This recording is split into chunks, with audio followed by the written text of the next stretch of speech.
Txanogorritxu eta Otsoa. Bazen behin, Txanogorritxu izena zuen neskatxo txiki bat. Txanogorritxu dut izena, amonaren etxera. Egun batean, amatxok esan zion. Txanogorritxu, amona gaixotu egin zaigu. Pasteltxo batzuk eramango dizkiogu, azkar sendatzeko. Bai, ama. Baina kontuz, basoan, Otsoa dabil. Ez gelditu berarekin hitz egiten, zuk zure bidea jarraitu. Ados, ama. Tori poltsatxoa eta agur. Txanogorritxu dut izena, amonaren etxera noa, amonatxo ikustera. Bapatean, Otsoa azaldu zen. Kaixo, Txanogorritxu, nora zoaz? Amonaren etxera noa, gaixorik dago. Gustatzen zait. Eta zer iruditzen zaizu ni ere joaten banaiz? Ni joango naiz. Lasterketa bat egingo dugu. Ni bide honetatik joango naiz. Eta zu, hartatik, ea norri iristen den lehenago. Otsoa, korrika. Amonaren etxeraino iritsi zen. Amonaren etxera iritsitakoan, Nor da? ireti, Amona, Txanogorritxu naiz. Sartu. Otsoa Amonaren etxera sartu zenean,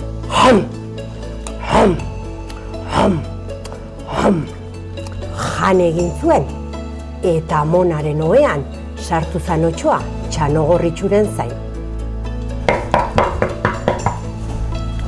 Nor da? Txanogorritxu naiz, amona. Sartu. Egunon, amona. Kaixo, Txanogorritxu. Baina, ze belarri handiak dituzun gaur. Zu hobeto entzuteko dira. Baina, amona, ze sudur handia duzun gaur. Zu hobeto usaintzeko da. Ai, baina amona, ze hau handia duzun gaur. Zu hobeto jateko da. Eta Otsoa korrika hasi zen Txanogorritxuren atzetik, baina halako batean ehiztaria etorri zan, oihuak entzun da. Ehiztariak eskopeta hartu eta pum! Eta Otsoa hil egin zuen. Baina Otsoak tripa handiagia zeukan eta zer ote du hor barruan. Guraizeak hartu eta tripa ireki eta ara zein azaldu zan. Amona!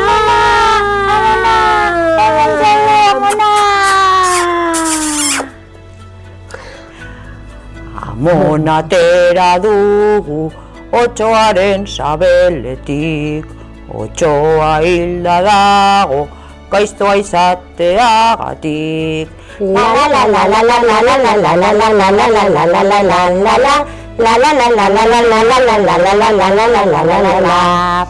Ehiztari bati esker bizirik nago oraindik, mil esker ehiztari Txanogorritxuk eta nik.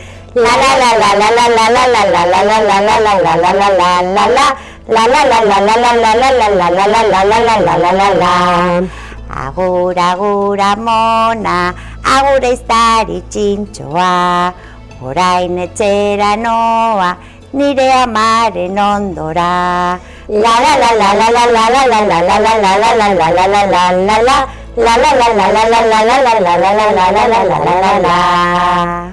Agur.